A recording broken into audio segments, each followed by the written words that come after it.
ಇವತ್ತು ಬೆಳಿಗ್ಗೆ ನಮ್ಮ ಅಪ್ಪ ಬಸ್ ಮಿಸ್ ಮಾಡ್ಕೊಂಡಿದ್ರು, ಅದಕ್ಕೆ ಅವ್ರನ್ನ ಹೋಗಿ ಬಿಟ್ಟು ಬನ್ನಿ. ಅವಾಗ ಮರಿಗೋಗಿ ನೀರು ಕೊಡ್ಸಾತಿದ್ನಿ. ಅದ ಟೈಮ್ಗೆ ಲಪಟ್ ಲೌಡಿ ಹಾಕ್ಯಾ ಬಂದ. ಇವ್ನ ಡ್ಯಾಶ್ ಒಳಗೆ ಯಾವ ಪ್ರಜಾತಿ ಹುಳ ಕಡೆ ಆತಿದ್ದು ಗೊತ್ತಿಲ್ಲ, ಸುಮ್ ಇಟ್ಟಿದ್ ಬ್ಯಾರಲ್ಕ್ ಬಾಕ್ ಓದ್ಯಾತಿದ್ದ. ಅದಕ್ಕೆ ಎಮ್ಮಿ ಕರಿಗೆ ಹೊಟ್ಟ ಹಾಕಕ್ ಹೇಳಿದ್ನಿ. ಲೈಫ್ ಒಳಗೆ ಫಸ್ಟ್ ಟೈಮ್ ಒಂದ್ ಕೆಲಸ ಕರೆಕ್ಟ್ ಆಗಿ ಮಾಡಿ ಮುಗಿಸಿದ. ಆಮೇಲೆ ಪರ್ಸು ಬಂದ 10 ವರ್ಷದಿಂದ ನೀರ್ ಕುಡ್ದಿಲ್ಲ ಅಂದ, ಅದಕ್ಕೆ ಇವತ್ತು ನೀರ್ ಕುಡಿಸಿದ್ನಿ. ಆಮೇಲೆ ಲಪಟ್ ಲೌಡು ಹಾಕು ಪಾಲ್ತು ಕೂತಿದ್ ಪರ್ಸು ಇಬ್ಬರು ಎತ್ಕೊಂಡು ನಮ್ಮ ಅಂಬಾರಿ ಮ್ಯಾಗ ಕುಂದ್ರಸ್ಕೊಂಡ್ ತಿಕೋಟಾಕ್ ಬಂದೆ. ಆಮೇಲೆ ಒಟ್ಟರು ಸೇರಿ ಅರ್ಬಿ ಅಂಗಡಿಗೆ ಬಂದ್ವಿ. ಬಾಗಿಲ್ನಾಗ ನಿಂತಿದ್ದ ಸಣ್ಣ ಮಾಲಕರಿಗೆ ಥ್ಯಾಂಕ್ಸ್ ಕೊಟ್ಟು ಅರ್ಬಿ ಅಂಗಡಿ ಒಳಗೆ ಹೋದೆ. ಈ ಗ್ಯಾಪ್ನಾಗ ಪರ್ಸು ಟವೆಲ್ ಎತ್ತು ಪ್ಲಾನ್ ಮಾಡತ್ತಿದ್ದ. ಛೋಟುನ್ ಕೈಯಾಗಿನ ಬಡ್ಗಿ ನೋಡಿ ಸುಮ್ಮಾದ. ಈ ಲಪಟ್ ಲೌಡಿ ಹಾಕ್ಯಾಗ ಯಾರ್ ಫೋನ್ ಬಂದಿದ್ ಗೊತ್ತಿಲ್ಲ, ಪೂರಾ ಅಂಗಡಿನೇ 20 ರೌಂಡ್ ಸುತ್ತ ಹೊಡ್ದ. ಈ ಲೌಡು ಬಾಯ್ ಆಕಾಶಿಗೆ ಅಂಗಿ ಒಳಗೆ ಏನ್ ಶೇಂಗಾನು ತಿಳಿಲಿಲ್ಲ ಅಂದ್ರು ಆರ್ ಬಿತ್ತಗೋ ಏರ್ ಬಿತ್ತಗೋ ಅಂತೇಳಿ ತಲೆ ತಿನ್ನತ್ತಿದ್ದ. ಪರ್ಸು ಅಂತೂ 5-6 ಅಂಗಡಿ ಸುತ್ತಾಡಿಸಿ ಬೈಕಿನ ನಸೆ ಎಲ್ಲ ಇಳಿಸ್ಬಿಟ್ಟಿದ್ದ. ಅದಕ್ಕೆ ಬೈಕ್ ಕಳಾತಿತ್ತು. ಅದಕ್ಕೆ ಬೈಕಿನ ಬಾರಿಗೆ ಹೋಗಿ 90 ಎಣ್ಣೆ ಹೊಡಿಸಿದೆ. ಸ್ನಾಕ್ಸ್ ಚಿಪ್ಸ್ ಕಳಾತಿತ್ತು, ರೊಕ್ಕ ಇಲ್ಲ ಅಂತೇಳಿ ವಾಪಸ್ ಬಡ್ದು ಕರ್ಕೊಂಡ್ ಬಂದೆ. ಮತ್ತೆ ಬೈಕಿಗೆ ಕುಡ್ಸಿರಿ ನನಗೂ ಬೇಕಂದ ಹಾಕು, ಅದಕ್ಕೆ ಅವ್ನಿಗೆ ಒಂದು ಬಾಟ್ಲಿ ನೀರು ಕುಡಿಸ್ತೀವಿ. ಕಬ್ಬಿನ ಹಾಲಿನ ಅಂಗಡಿಗೆ ಬಂದ ನಾವು ಕಬ್ಬು ತಂದು ಕೊಡ್ತೀವಿ, ಫ್ರೀಯಾಗಿ ಜ್ಯೂಸ್ ತೆಗೆದು ಕೊಡು ಅಂದ್ವಿ. ಅವ ಮುಚ್ಕೊಂಡು ಹೋಗ್ರಿ ಅಂತ ಅದಕ್ಕೆ ಅಲ್ಲಿಂದ ಒಂದು ಗ್ಲಾಸ್ ಕಬ್ಬಿನ ಹಾಲು ಪಸಂದ ಏರಿಸಿ ಅಲ್ಲಿಂದ ವಾಪಸ್ ಬಂದ್ವಿ. ಇಲ್ಲಿ ಬಂದು ನಾವು ಸ್ವಸ್ಥ ಜ್ಯೂಸ್ ಕುಡಿಯಾತಿದ್ವಿ. ತಿರುಗಿ ನೋಡಿ ಒಮ್ಮೆ ನಾನು ಶಾಕ್ ಅದೇ, ಯಾಕಂದ್ರೆ ಇವರಿಬ್ರು ಇವತ್ತ ಜ್ಯೂಸ್ ಬಾಯಿಲೆ ಕುಡಿಯಾತಿದ್ರು. ತಿರುಗಿ ನೋಡಿದ್ರಾಗ ನಮ್ಮ ಮಾಮ ಬಂದಿದ್ದ, 2 ಬಲ್ಬ್ ಕೊಟ್ಟ ಅವು 5 ಮನ್ಯಾಗ ಇಡು ಅಂದ. ಅದಕ್ಕೆ ಸೀದಾ ಮನಿಗೆ ಬಂದ. ಇವತ್ತು ಪಚ್ಚಂಗ್ ನಿದ್ದೆ ಹೊಡೆದೆ. ಬರಾಗ ನಮ್ಮ ಮಮ್ಮಿ ಕಲಂಗಡಿ ತಂದೇಳು, ಮ್ಯಾಗ ಅಂತ ಫುಲ್ ಬಿಸಿಲಿತ್ತು. ಕಲಂಗಡಿ ಮುಟ್ ನೋಡಿದೆ, ಫುಲ್ ಸುಡಾತಿತ್ತು ಕಲಂಗಡಿ.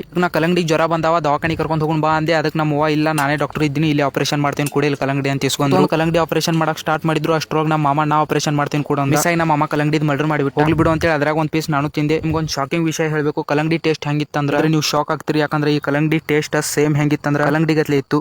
ಇವತ್ತಿನ ಲಾಗ್ ಇಷ್ಟ, ಸಿಗೋಣ ಮುಂದಿನ ಲಾಗ್ ಒಳಗೆ. ಬಾಯ್. ಲಾಗ್ ಇಷ್ಟ ಆದ್ರೆ ಲೈಕ್ ಮಾಡಿ, ಫಾಲೋ ಹೊಡ್ಕೊಂಡ್ಬಿಡ್ರಿ.